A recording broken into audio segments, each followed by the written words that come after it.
What's going on today, YouTubes? We got the third team in the AFC South, or the fourth team, actually. This is it. This is it for the AFC South. Got the division winner, in my opinion, the Indianapolis Colts. I think with Matt Ryan, this team becomes a whole lot better than with Carson Wentz. You still have one of the best offensive lines in the league, probably the best one Matt Ryan's played with in his career. You have Michael Pittman Jr. on the outside, who is a wide receiver one at this point. He's so underrated that it's criminal almost.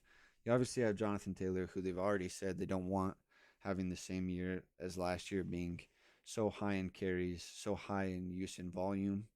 So they want to get Naeem Hines involved more and pass more. Obviously, you can do that with Matt Ryan. You don't have to worry about Carson Wentz being a liability.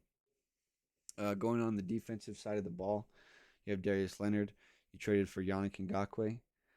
Um, I can't remember the safety's name. Blackford. Josh Jeremy John Black. It's Blackford or Blackfield, something like that. Is super good. He had a down year last year, but his rookie year was really good. Justin Blackman sounds about right, but I don't know if that is.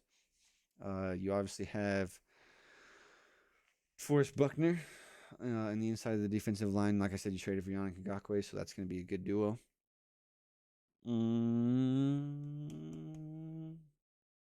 Trying to think if I missed anybody else. I'm probably missing a big name that I can't think of at the moment. Nope, can't think of any. So we'll go into the record predictions. I'm gonna kind of speed through these ones because they're not that hard to talk about. First 2 weeks winning against division rivals, I just think both those teams are bad. And then coming into week three, facing the Chiefs, I think the Chiefs are just going to be better. They have a lot more explosive offense with a better defense than last year.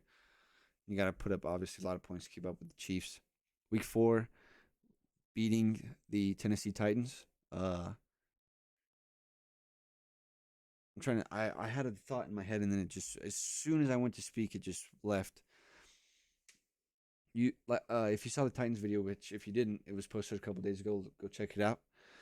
The ceiling of Ryan Tannehill really limits what the Tennessee Titans can do without having to put Derrick Henry at 40 touches a game. Uh, it's sad to watch you run a running back like Derrick Henry in the ground, but when you have to use him to win games, it's what you kind of got to do. Week 5, losing the Denver Broncos. Broncos made a lot of good offseason moves to make that team so much better than it was last year. Week 6, beating the Jacksonville Jaguars, and I actually have them going on a little bit of streak here, beating the Tennessee Titans, beating the Washington Commanders, and then beating the New England Patriots. All 4 teams just kind of have young rosters, except for the Tennessee Titans. They're kind of in the middle. And then the Patriots is probably the worst roster the Patriots have had in quite a few years, literally. Week 10, losing to the Oakland Raiders. Week 11, losing to the Philadelphia Eagles.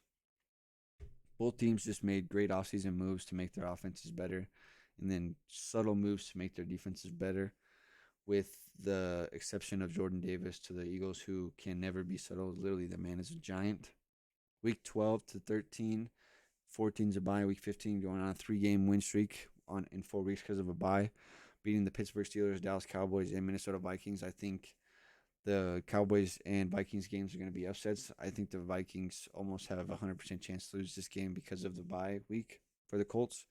And then Steelers Cowboys are kind of just those. The rosters are weird. You have a lot of talent mixed around on the Dallas Cowboys roster, but not a depth stuff like that. And then you have a lot of talent on the Steelers roster, but a quarterback question in Mitch Trubisky, Mason Rudolph, and the first round pick, Kenny Pickett.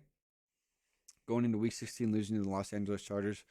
I just think the Chargers are going to be immaculate. If you haven't watched the Chargers video, go look at that to see what I mean by immaculate. Week 17, beating New York Giants. And then week 18, beating the Houston Texans, 2 of the bottom feeders of the league. They just both have very talentless rosters and both have, below average quarterbacks. And quarterback play really plays an effect into how much you can win in the NFL. So like I said, I have them going 12-5, and the number 4 seed being only one game behind the Cincinnati Bengals. that's gonna be it for me today. Make sure to check in tomorrow to the channel to see the next episode of the Minecraft series, Zero to Hero. Comment down below what you think of all the NFL videos so far, and make sure to subscribe button to see the channel grow to places it has yet to grow so far. Peace.